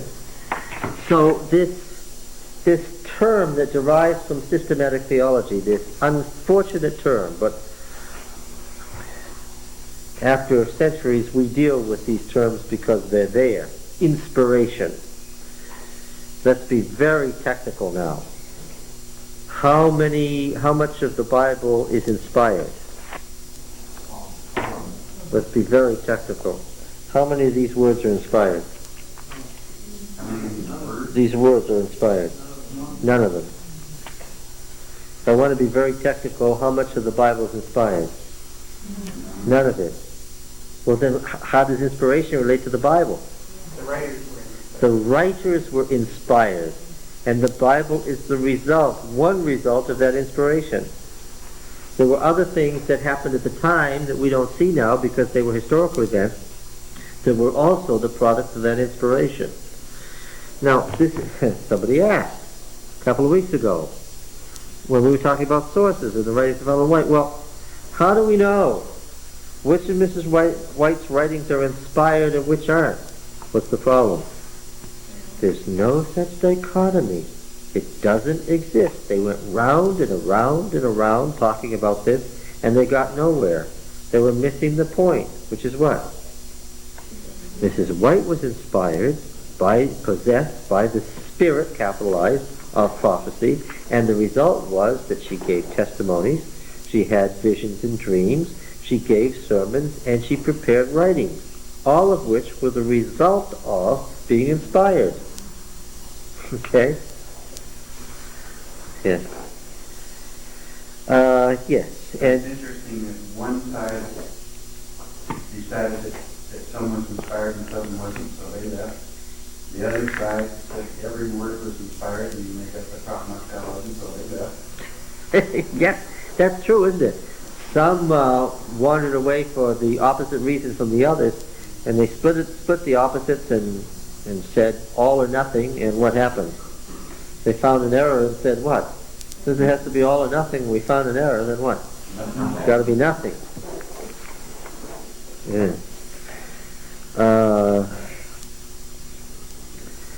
The nature of the inspiration of the spirit of prophecy. See, the terminology is very, very bad here. The spirit of prophecy is the spirit that brings inspiration. So, and then we could say that a book like Ezekiel is what? Technically, if we wanted to apply the term spirit of prophecy to the writings of Ellen White, what else could we do? We could apply that term with equal validity to Amos or Hosea or any collection deriving from a prophet. Okay? Now, a collection deriving from a prophet. Oh, yeah. Well, you know, biblical theology has this problem. The second half of Isaiah is not attributed to Isaiah because some of the prophecies are clearly relative to the Empire of Babylon, which was 80 years after Isaiah died. So he couldn't have written it. Mrs. Wright wrote a book on counsels on mind and, what was it? Personality. Yeah, personality. Words that were never used in Mrs. White's lifetime. And yet it's there. What is it? It's a compilation by her ongoing, of her writings to a later event. That's certainly what the second half of Isaiah is. The reworking of his prophecies against Assyria, against Babylon, to a new situation. That's historicism. Yes, all right. So, it says that the stenographic reports of the meetings afford additional insight into the various understandings of the nature of the inspiration of Ellen White. Prescott. W. Prescott, General Conference Field Secretary. Now, he was the field secretary, the ministerial secretary who was most responsible for this whole issue. Here's how he phrased it: that the spirit of prophecy needed to be interpreted to bring them into harmony with history and fact. No wonder he got himself into trouble. This is technically correct, isn't it? If you phrase it that way, between 1912 and 1919, what are the fundamentalists going to do? They'll sure run you out of office in 1922, won't they? This, he noted, might at times conflict with the normal first reading of a specific statement. I wouldn't say interpreted, because it conflicts with the normal first reading. If there's a mistake, what? It's a mistake. Let's not interpret it. Know what Mrs. White meant there. She picked this up. This is what the passage says. And then he wants to correct errors of fact, which is fine, but again, as soon as you start correcting the errors of fact, and he listed 6 corrections made in the 1911 Great Controversy. Who made those 6? He did. So he certainly could speak to them. I can see why this would unsettle a fundamentalist mind. And it unhinged some of these people completely when he spoke this way. Elder Wilcox, the editor of the review, agreed that Mrs. White in the past had recognized fallibility in her recall of certain events about which she was writing from memory. That's not all that is entailed in fallibility. Emphasized the holistic approach to the writings enabled him to avoid the need of deciding whether specific historical statements were inspired or not. What kind of things does a prophet do when inspired? Look at Jeremiah 7. I want to tell you what Jeremiah did on this particular day. This is the word of the Lord that came to Jeremiah. Stand in the gate of Yahweh's house and proclaim there this word and say, hear the word of Yahweh, all you men of Judah who enter these gates and worship Yahweh. Thus says Yahweh of hosts, the God of Israel, amend your ways and your doings, and I'll let you dwell in this place. Do not trust in these deceptive words, this is the temple of Yahweh, the temple of Yahweh, the temple of Yahweh. For if you truly amend your ways and your doings, if you truly execute justice one with another, if you do not oppress the alien, the fatherless, or the widow, or shed innocent blood in this place, and if you do not go after other gods to your own hurt, then I will let you dwell in this place, in the land that I gave of old to your fathers forever. Behold, you trust in deceptive words to no avail. Will you steal, murder, commit adultery, swear falsely, burn incense to Baal, and go after other gods that you've not known, and then come and stand before me in this house which is called by my name and say, we're delivered, only to go on doing all these abominations? Has this house which is called by my name become a den of robbers in your eyes? Behold, I myself have seen it, says Yahweh. Go down to my place that was in Shiloh, where I made my name dwell at first, and see what I did to it for the wickedness of my people Israel. And now, because you've done all these things, says Yahweh, when I spoke to you persistently, and you did not listen, when I called you, you did not answer, therefore I'll do to this house which is called by my name, and in which you trust, and to the place which I gave to you and to your fathers as I did to Shiloh, and so forth. The famous temple sermon. Isaiah, in a sermon at the entrance to the temple on a feast day, predicts the destruction of the temple at Jerusalem. Jeremiah. So the temple sermon. In this case, a sermon is the result of inspiration. A sermon with a warning. In Jeremiah 13, something quite different happened. Now he said to me, go buy a linen waistcloth and put it on your loins, don't dip it in water. So I bought a waistcloth, put it on my loins. Yahweh said to me a second time, take the waistcloth and arise, go to the Euphrates and hide it there in the cleft of the rock. So I went and hid it by the Euphrates, which is not near. This is a month's journey, right? And came back, and then the command, arise, go to the Euphrates and take from there the waistcloth which I commanded you to hide. I went and dug it and took the waistcloth from the place where I had hidden it, and it was spoiled, good for nothing. The word of Yahweh came, thus says Yahweh, even so will I spoil the pride of Judah and the great pride of Jerusalem.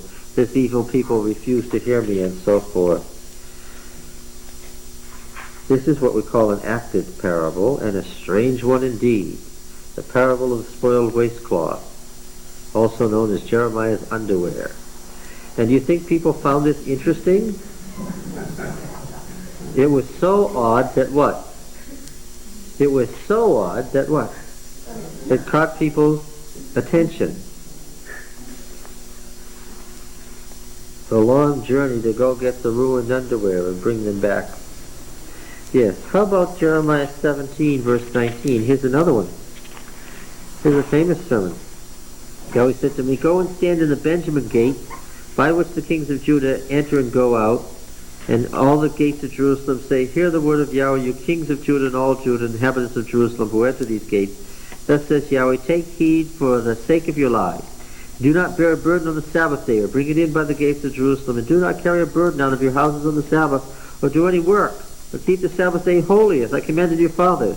Yet they did not listen or incline their ear, but stiffened their necks, that they might not receive instruction. But if you listen to me, says Yahweh, and bring no burden to the gates, the Sabbath sermon. Jeremiah's Sabbath sermon, preached on a Sabbath. How about the famous chapter 18, the potter? The word came to Jeremiah, arise, go down to the potter's house. He watches the pot being made.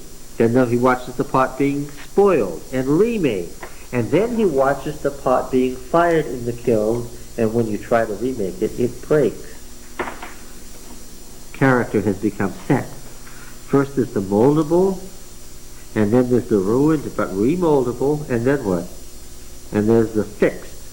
And by these successive lives of a pot, he predicts the spiritual condition of Judah to the point where it can't be fixed, it's got to be broken. Okay?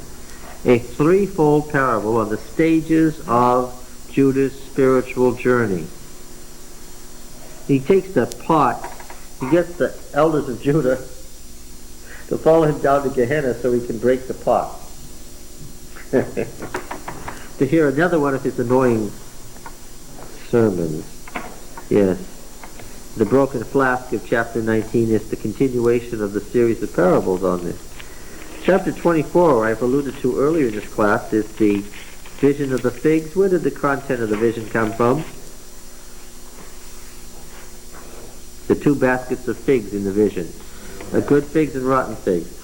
Oh yes, it's from his life experience, of course. That's where the vision comes from. In chapter 29, he does something that we've often alluded to. Remember this one?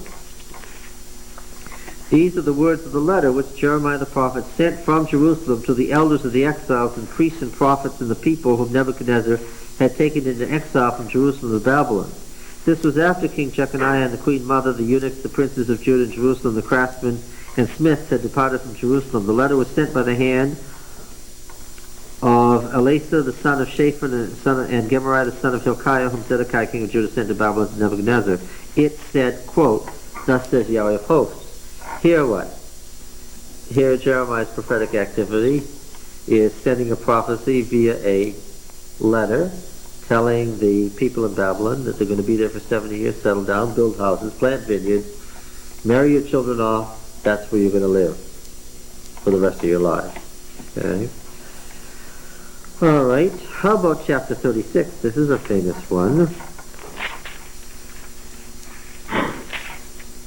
The 4th year of Jehoiakim son of Josiah king of Judah, the word came to Jeremiah from Yahweh, take a scroll and write on it all the words. I want to emphasize all. I want to be a fundamentalist here.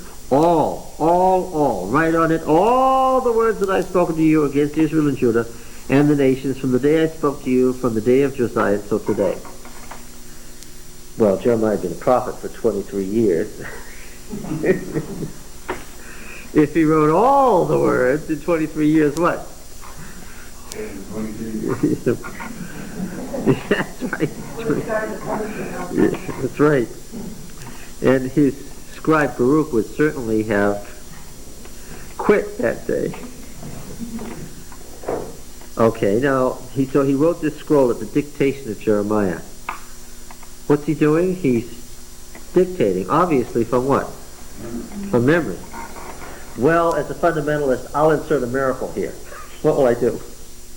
There isn't a miracle here, but I'll insert one. What? That he remembered everything. He remembered everything for the whole 23 years by a miracle. And he wrote it all down. He wrote it all down because it says to write it all, right? Only he couldn't read it anywhere. He had to send Baruch to read it because he was forbidden to appear anywhere in public. Baruch should have quit then when he found out that he was going to read it.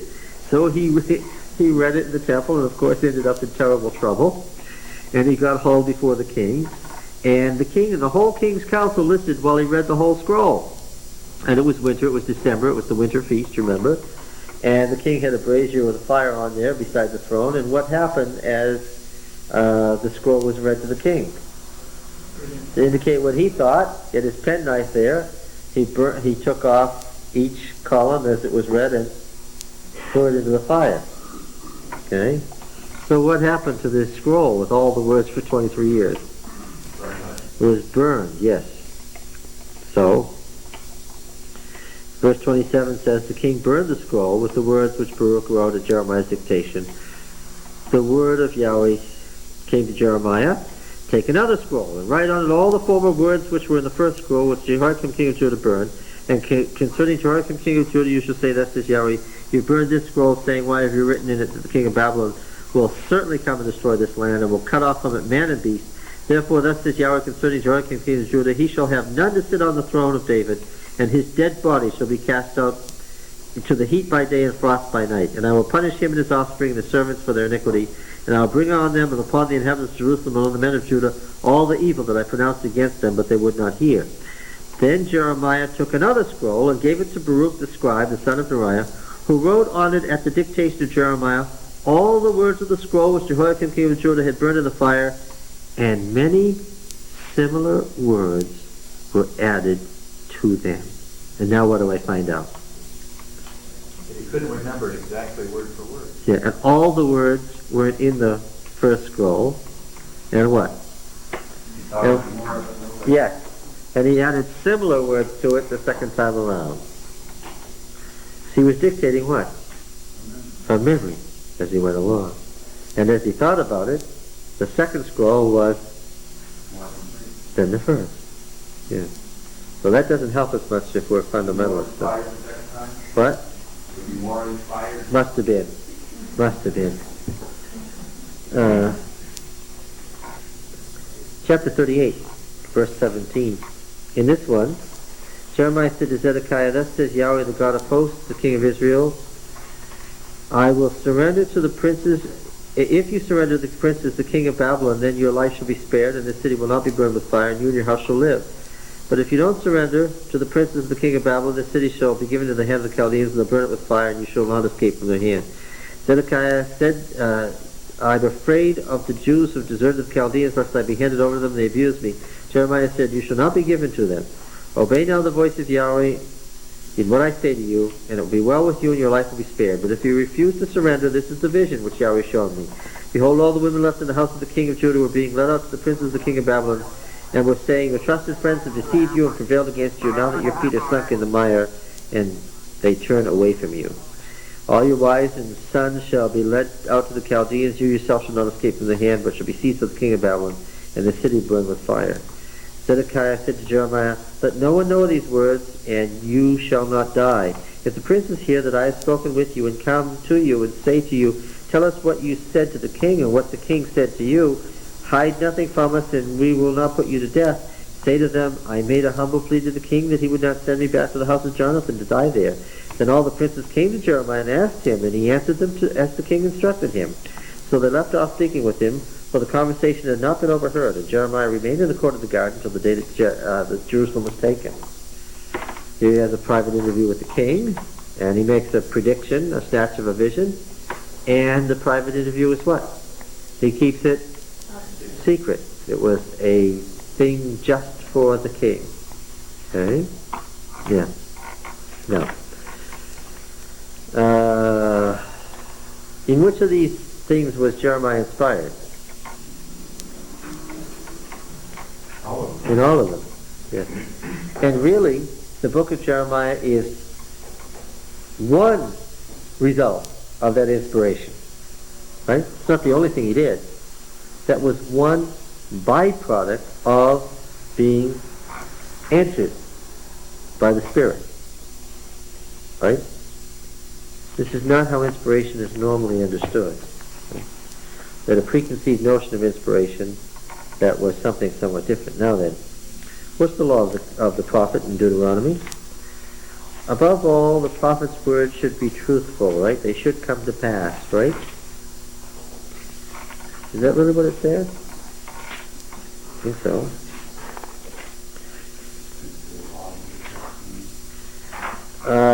Deuteronomy 18 and verse 15. This is famous, and we'll do an exegesis on this and go at great length into this, because this is a very complicated passage, but we're not going to ponder much now.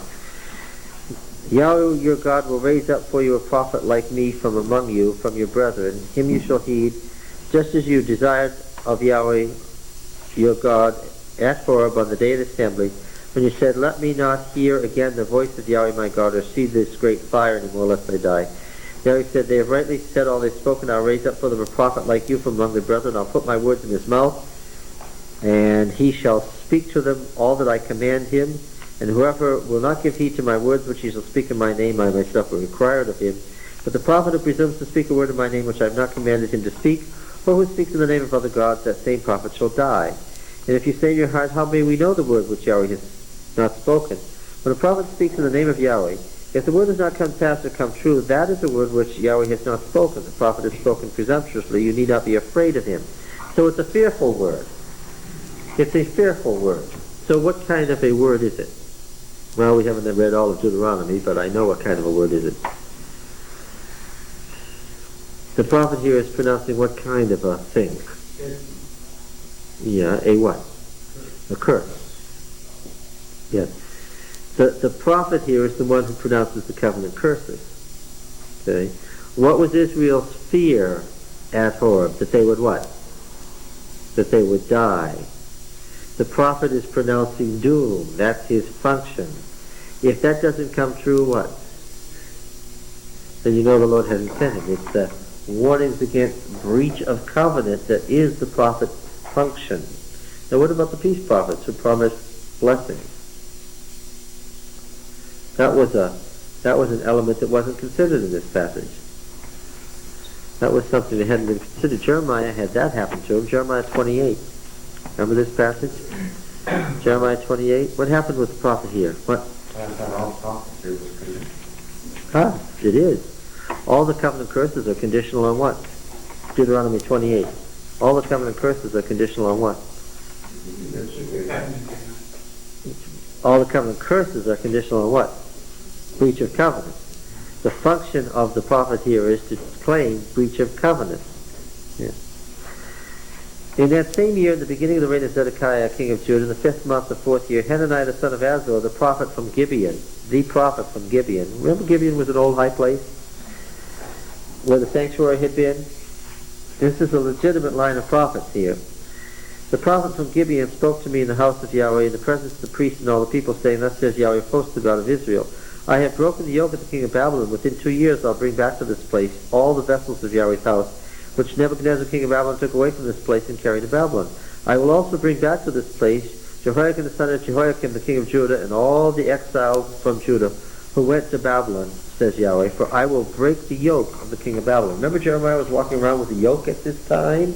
Why did Hananiah think that they would all come back within 2 years? Because he had precedent for that. When King Manasseh was taken captive by the Assyrians, he went into exile, and how long was he gone?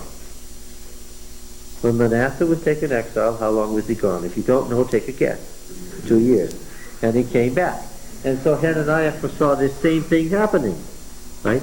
Now, here is a condition unlike that in Deuteronomy 18. Here the prophet isn't pronouncing a curse, he's pronouncing what? A blessing. The prophet Jeremiah spoke to Hananiah the prophet in the presence of the priests and all the people who were standing in the house of Yahweh. And the prophet Jeremiah said, now of course he was the one the people were looking to because he had been pronouncing curse steadily for 23 years.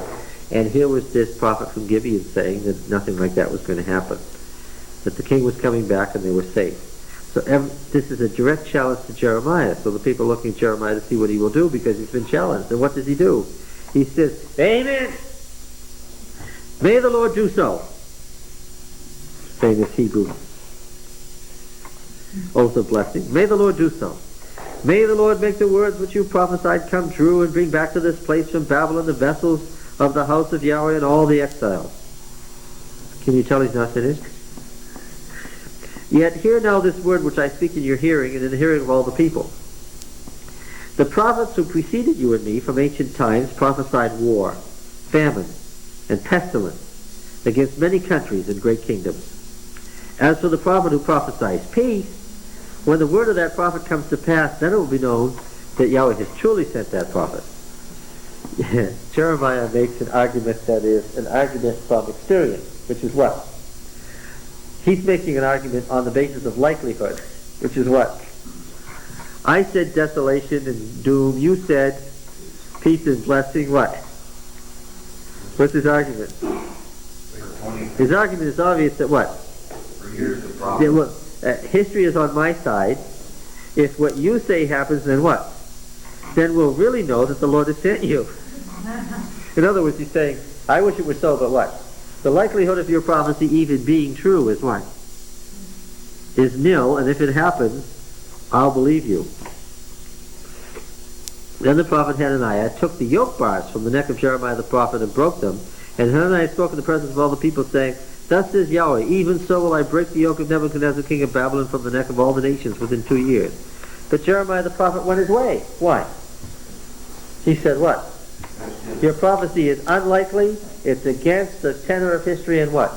If it happens, then I'll believe it. And he walked away, indicating what? Did he believe it? No. What was he telling the people? He didn't even bother to make an argument. Now, sometime after the prophet Hananiah had broken the yoke bars from off the neck of Jeremiah the prophet, the word of Yahweh came to Jeremiah, Go tell Hananiah, Thus says Yahweh, You have broken wooden bars, but I'll put in their place bars of iron. For thus says Yahweh of hosts, the God of Israel, I have put on the neck of all these nations an iron yoke of servitude to Nebuchadnezzar king of Babylon, and they shall serve him, for I have given to him even the beasts of the field. Quoted in Daniel 2. I have given even the beasts of the field. Quoted in Daniel 2. And Jeremiah the prophet said to the prophet Hananiah, Listen, Hananiah, Yahweh has not sent you, and you've made this people trust a lie. Therefore thus says Yahweh, Behold, I'll remove you from the face of the earth. This very year you shall die, because you've uttered rebellion against Yahweh. Now what's the test of this kind of a prophecy in Deuteronomy 18?